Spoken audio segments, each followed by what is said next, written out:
My name is Ben Fulton, and I work with the Research Technologies Division at Indiana University. And Research Technologies is the group inside of University Information Technology Services that supports people with large-scale computing problems that they need to solve. So we are not supporting the printers, we're not supporting the email servers or the Wi-Fi, or any of the typical business of the university. We support strictly the people who do computing.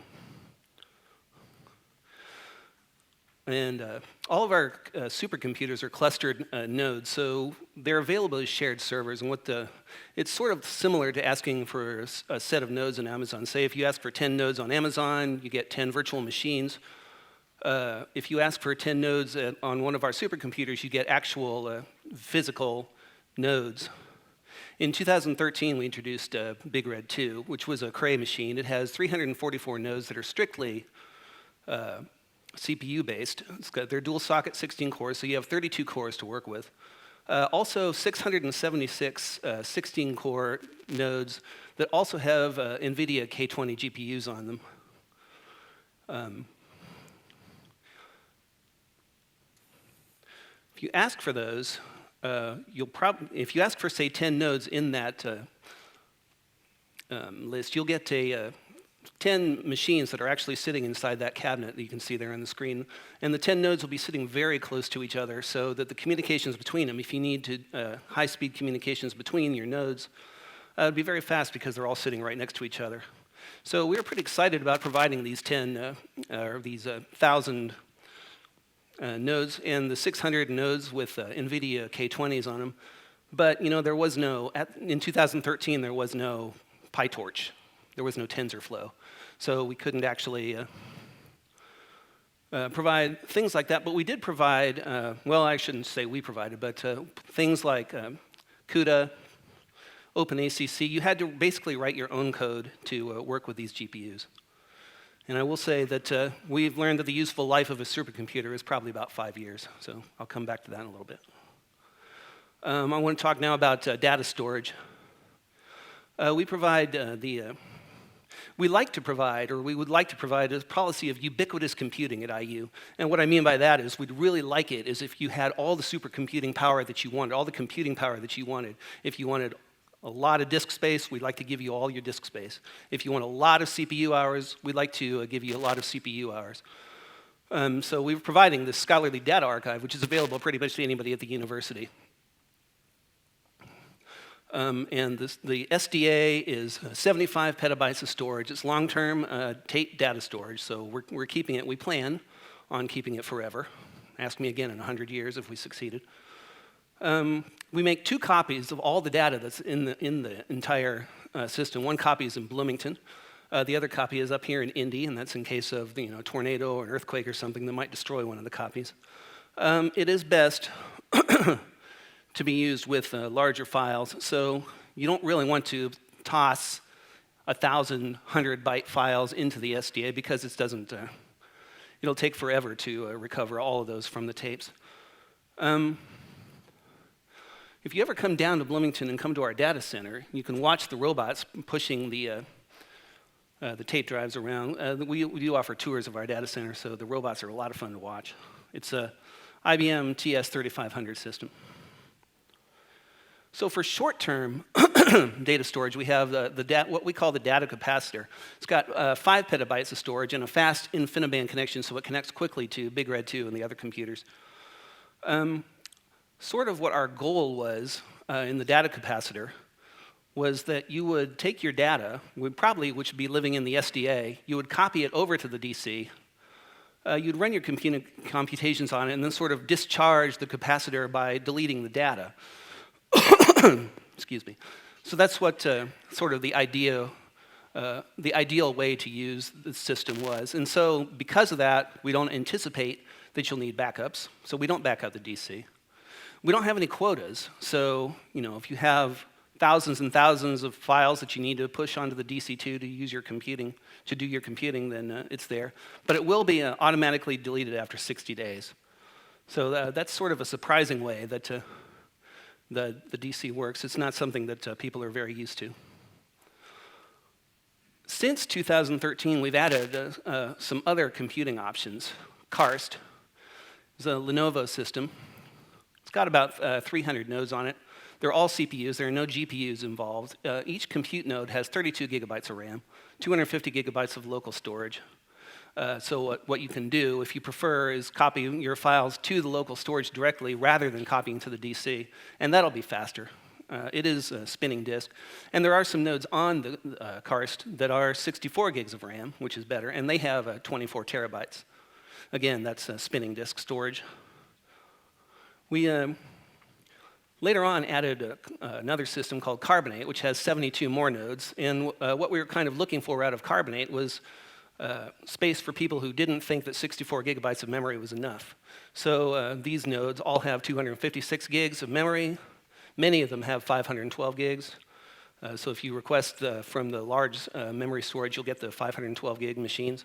And each Carbonate system has 4 500 gigabyte SSDs. So that'll be extremely fast. And it's all mounted together on the temp, so you don't have to think about, is it on disk 1 or is it on disk 2? Where is it? And I couldn't find a picture of the Carbonate cabinet, so I put a picture of Marengo Cave up here. We named all of our machines after different kinds of rocks. If you have a chance to go down to Marengo and see the rock formations, you should. That is where we were basically at the beginning of this year, at the beginning of 2019. Next year, in 2020, it's the Indiana University Bicentennial, and you may be aware our president, Michael McRobbie, actually has a PhD in computer science.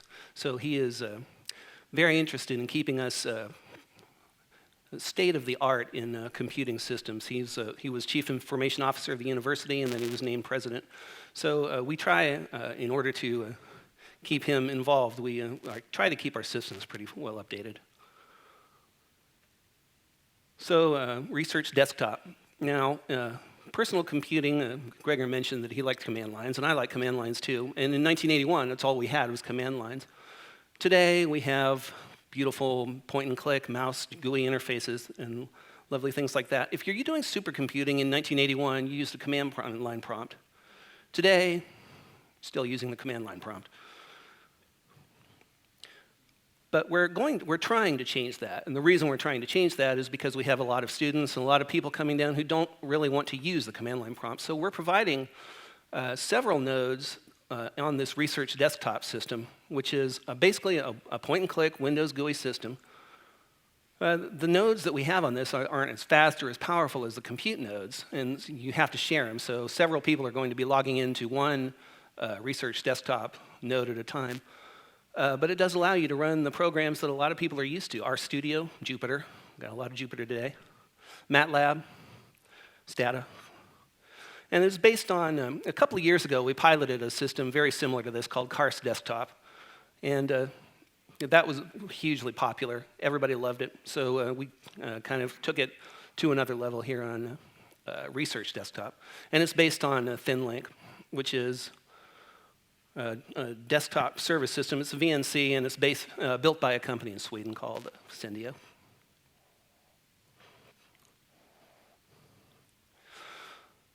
Now, I was telling you about the data capacitor, where you put an unlimited number of files, basically, and eventually they'd be automatically deleted. Well, people really liked being able to put unlimited files on the system. They didn't like it so much when we deleted them.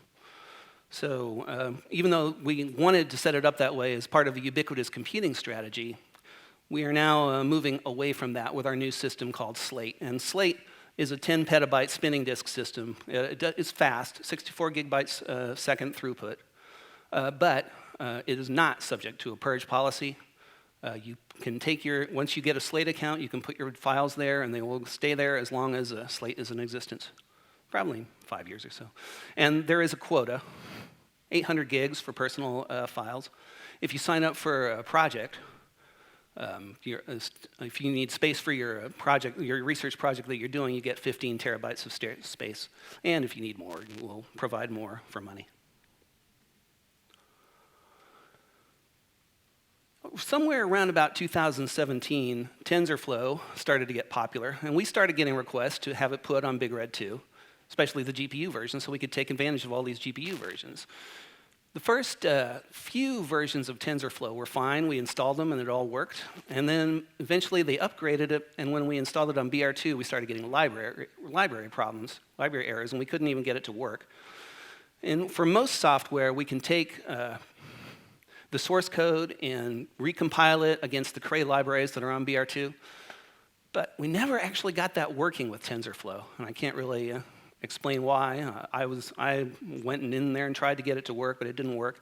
And we went to talk to Cray, and Cray said, oh, your libraries are out of date. And he said, well, great, can we get newer libraries? And I said, well, your system is so old that we don't really support the libraries anymore.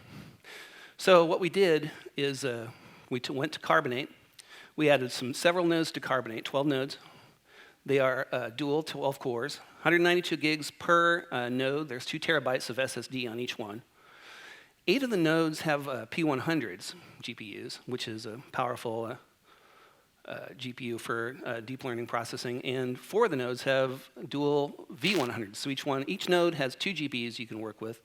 The V100s are a little bit more powerful than the P100s. I'll talk about that. So here's the specs on the Pascal, the Tesla, the P100. For double precision operations, you can pull down 4.7 teraflops in the particular configuration that we have on Carbonate. You're doing single precision, 9.3, and half precision, 18.7 teraflops. The interconnect is 32 gigs a second because the cards that we're using are PCI based, and NVIDIA provides a faster interface that we don't actually provide called NVLink, which would probably provide about 10 times the speed of the interconnect. And we're discovering, as we try to push this system to its boundaries, that the speed of processing is not the problem. The problem is the speed of the interconnect. The Tesla machines, slightly faster, double precision of 7 teraflops, single precision 14 teraflops. And what NVIDIA tells us is that for deep learning applications, you can get as much as 112 teraflops. I don't fully understand that, but I'm happy to accept it. And it's the same PCI interconnect that provides us with 32 gigabyte per second. We provide a lot of software. Pretty much, if somebody is interested in a piece of software, we provide it for you. Or if it's fairly obscure, we'll only tell you to install it yourself if you can do that. We'll try to support you when you do that. But we do have lots and lots of deep learning software, scikit. We've talked about TensorFlow, PyTorch, CNTK, scikit-learn. You can use R. If you're using Research Desktop, you can use RStudio, and it's got a ton of algorithms in the various packages that are available. H2O, Weka. Or if you need to do your own programming on the GPUs, you have the CUDA and OpenACC. So that's that. And now, this is the machine that we're about to introduce, hopefully next year, to celebrate the bicentennial. It's called Big Red 200. So we've gone from Big Red to Big Red 2, and then a couple of other machines in there. And then we went to Big Red 200. Big Red 200 is going to be a Cray Shasta system. And that is Cray's newest, most modern system, and it's going to be very interesting to see how we can get it all put together. The only one I'm aware of that's also or nearly in production is the one at NERSC, National Energy Research Scientific Computing Center. They're putting together a Cray Shasta system called Perlmutter, and that should be online probably. I don't think it's online yet, but it should be online very soon, probably ahead of us. And now, at this point, I'm spitting out words that I don't fully understand because the Shasta system is not something I know really how it works. It's the Cray Slingshot interconnect. I'm sure that's very fast. The Cray Eureka AI suite for Shasta. I'm sure that's very cool. And what it's for, kind of the goal of Big Red 200 is to help us with our grand challenges that we're doing as a part of our bicentennial. We have a grand challenge on precision health where we want to solve at least one type of cancer. We have a grand challenge on preparing for environmental change and one on responding for the addictions crisis. And all these projects will have space on the Big Red 200 and space and time on Big Red 200 to do the calculations that they need to solve their problems. This slide is sort of the slide that we are using to advertise what Big Red 200 does. And there's a comparison there between Big Red 200, Big Red 2, and Big Red 200. So Big Red is actually a 20 teraflop machine. And we retired that quite a long time ago. And Big Red 2 was petaflops. And the new Big Red 200 now is almost up to 6 petaflops, 6 million times faster than your iPhone XS. And the memory on it is enough to process 71,000 gigabyte long brain scans simultaneously in RAM.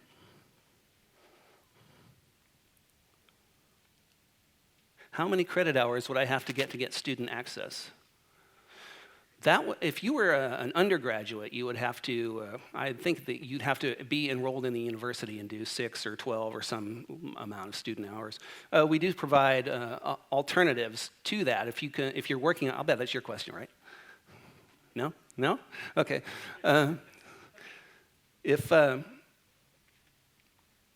We do provide affiliate accounts. So if you're actually doing research and you want to work with one of our researchers, you just get a hold of someone, say Gregor perhaps, and tell him that you have this really cool project. He can sponsor you for an affiliate account. And that's how you would get access for that.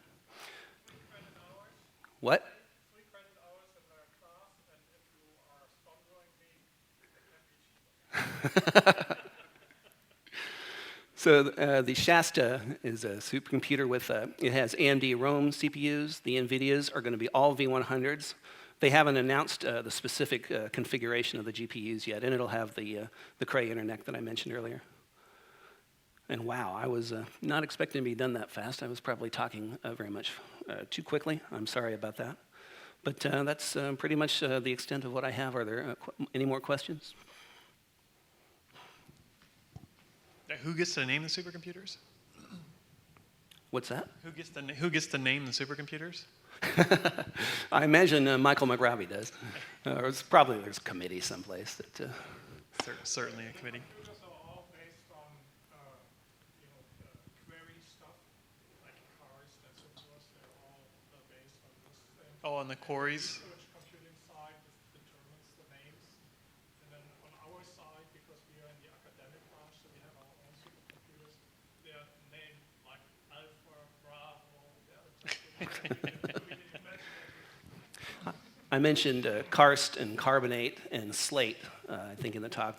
We've retired a couple of computers. We've retired Mason, and we've retired Quarry, so an actual computer named Quarry. So those are some of the other names that we had chose. So I'll go ahead and ask the first question since I've got the microphone. How does this compare to AWS in terms of cost and performance? Like if I wanted to go to a public cloud, I mean, why would I go there instead of if I was a research? Well, we benefit from economies of scale. So the fact that we have even Big Red 2 has its 1,000 nodes on there. If you wanted to ask for 1,000 nodes from Amazon Web Services or wherever, you would pay a lot more than we are actually paying for our supercomputer per CPU hour. So we definitely are benefiting there. The downside of using these computers is that we only have, we have the physical hardware. All of the servers run Red Hat 7 now. And if you want to run something that's not on Red Hat 7, if you want to run something that's a GUI, and that's something that you can put together easily on Amazon. It's not something we can put together very easily for you on these machines. You can still use containers, not Docker, because Docker doesn't work well with multi-user systems, but similar containers like Singularity.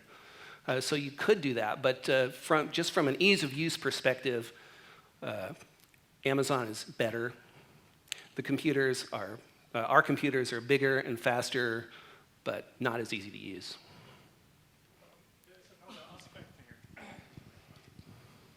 So there is another aspect to this. So this is actually a historical reason why we have these systems. So I had my first standing next to my office in 1984, so that was a long time ago. But the reason why we do have these systems is for grand challenge problems in science. And it's a different issue to do an astrophysics problem versus to do a web service hosting. If you look at how Amazon and these systems actually are started out, it was offering a couple of machines to millions or thousands of users. But we have in academia sometimes the opposite problem. We have one user that requires 1,000 machines. That's the reason why you saw me talking about how do I start up actually 1,000 virtual machines in order to, for example, evaluate, can we actually move such loads that he projects on Karst into, for example, Amazon. And as you see, this is also, you now see in Amazon and in Azure, that for specialized high-performance computing tasks, both of these clouds actually offer specialized resources as a service. So they are competing at one point with the academic supercomputing centers. But these guys are more flexible because they may actually have to be addressing a particular astrophysics code and have to put down a particular version of the library and then share it with the community, which typically is not done in Amazon. Let me head over this way. So you talked a little bit about some end-of-life issues with Big Red 2 and library support and whatnot.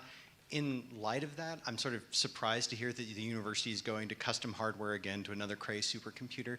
Can you describe, talk to a little bit about the policy, how those decisions are made, why you would do that versus sort of just a crap load of commodity hardware? Well, as I say, you know, I think we are getting economies of scale from using these large computers.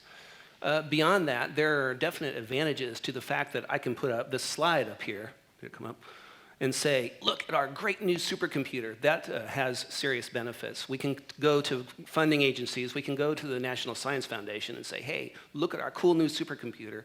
We're going to do some really amazing research. We can go to new faculty. We can invite new faculty here and say, look at this great new stuff that you can use if you come to us. So there are definite advantages to being sort of at the forefront of this, these machines. I can get a comparable number of petaflops from a Beowulf cluster of sufficient size. So that, like, there's some disconnect here that I'm not quite getting. I don't know that I really have a good answer. You might be right. Okay. There may be. No, here, Greg wants. Oh, hold on. Step back over here. So I apologize. I did actually run these things also in production mode, and we have actually some answers to this. I myself naturally can build a system which is much cheaper than this, but this is actually a warranty question.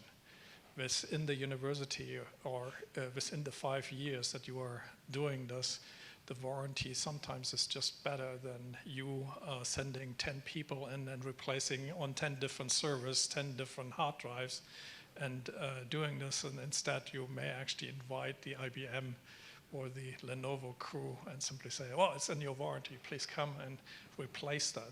So overall, that stuff is then cheaper. Then also the economy of scale. So if you, for example, compare the San Diego machine with, for example, here the Indiana machine or the Texas Austin machine, which are working together with Dell, they get an incredible price reduction while advertising that they are actually using their particular system. You as an individual user or company will not be able, if you're not called Google or whatever, to get these price points. So there is really, as he said, this is a financial benefit from there. And then also the support of the Beowulf clusters cannot be done on such a large scale. So we're talking here, how many cores do you guys have right now? Cores? Yeah, how many processors do you have? Thousands. Thousands. So if you're talking about a machine that has 1,000 or something like this processors, taking out the time to get that thing out of the rack, to redo the network assertion, that's expensive. So, and the cost of the hardware is nothing in contrast to the manpower to push these things together. So this is peanuts, really. By the way, I might mention too that in addition to putting together Big Red 200, we're putting several $1 million into upgrading our data center. So that'll be a lot of new stuff that's involved with that. And this new Cray is going to be supercomputers require a lot of cooling, and it's going to have something called warm water cooling, which I'll be curious to know what that is, because I don't quite understand how you can cool a supercomputer with warm water. But Is that like clean coal? probably so. So where does all the deep learning stuff happen at IU? Is it IUPUI? Is it IU Bloomington? Is it in the computer science department? Is it in informatics? Where does it exist? I would say it's more in informatics because, well, informatics, they do the actual research on how deep learning works and how it does well. But you know, there's plenty of applications for deep learning. So we have people in the chemistry department, biology there are people trying to figure out new ways to create drugs in bioinformatics by comparing genomes and I don't know, things like that. So really all over the place, but it's informatics that does. What groups are you guys in? What? Oh, I'm in Bloomington. Yeah, Greg is in Bloomington too. No, research technologies is a separate division. So the School of Informatics is where research and discussion or whatever of informatics is. We are support. We are part of University Information Technology Services, so which the 1,600 people that support every computer in the university. There's a question up on the board about utilization rate. What is the utilization rate? It's very, very high, which is why, especially, we had problems in the data capacitor. One of the reasons we had to retire it is because with all these infinite or unlimited number of files you could put in, it kept filling up. And our data capacitor specialists would buy some more hard drives, add a petabyte of storage, and the next week it would be all filled up. So it's very, very full. And the machines are very, very full too. But part of that is because we're doing this ubiquitous computing process. In a lot of computing centers, what they'll do is they'll say, you need to get an allocation. You need 10 terabytes of data space, and you're going to get 100 CPU hours of time. And once you used all that, you're done. We don't make people do that.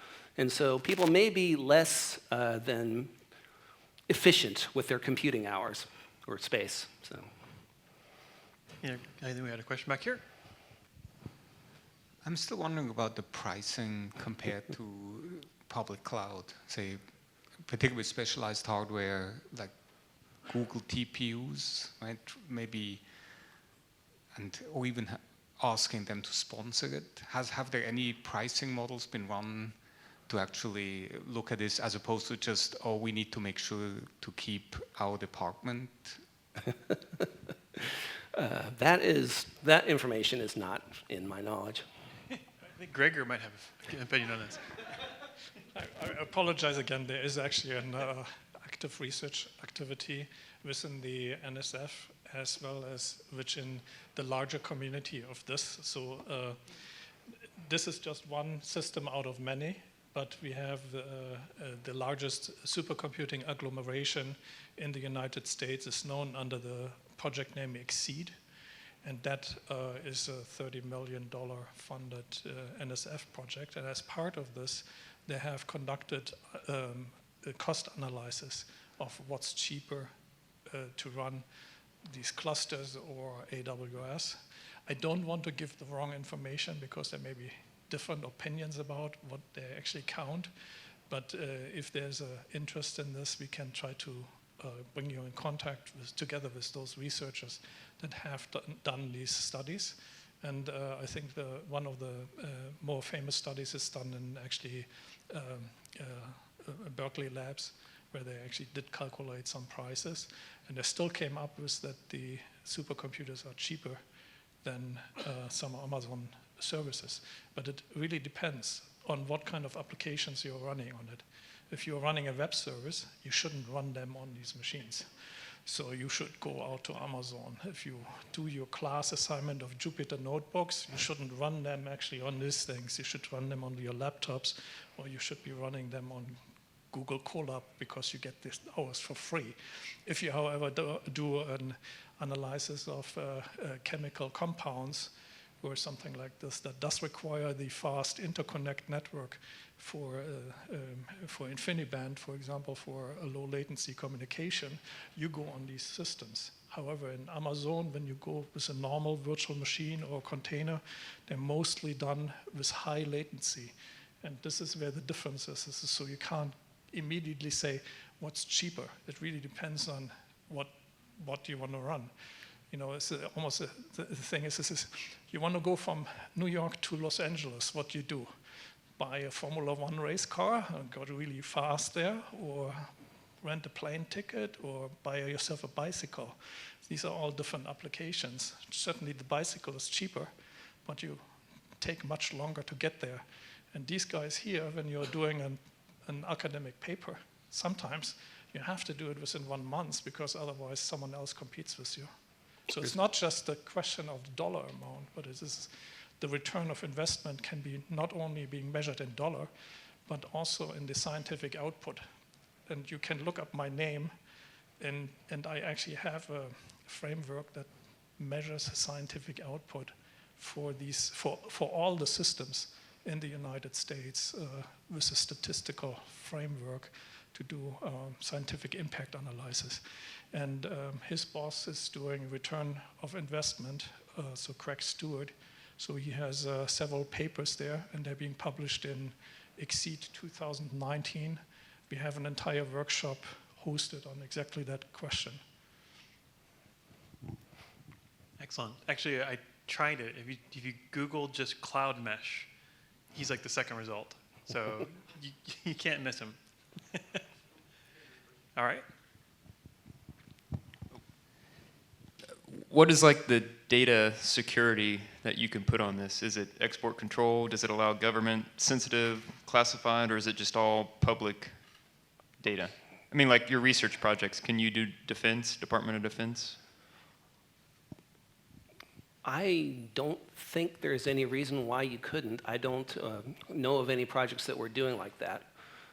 The security for the computers is fairly straightforward and simple. We're using, we sort of guarantee that if you put data there, nobody else is going to be able to read it. So, but of course, you know, if you're familiar with Linux systems, you're perfectly welcome to set your files to be readable by everyone. And we don't actually stop you from setting your files up. So I would say the controls there are more have to do with training and paperwork and stuff. We do have plenty of HIPAA type projects. So there are a lot of people that are working with personal health information. Any other questions for Ben?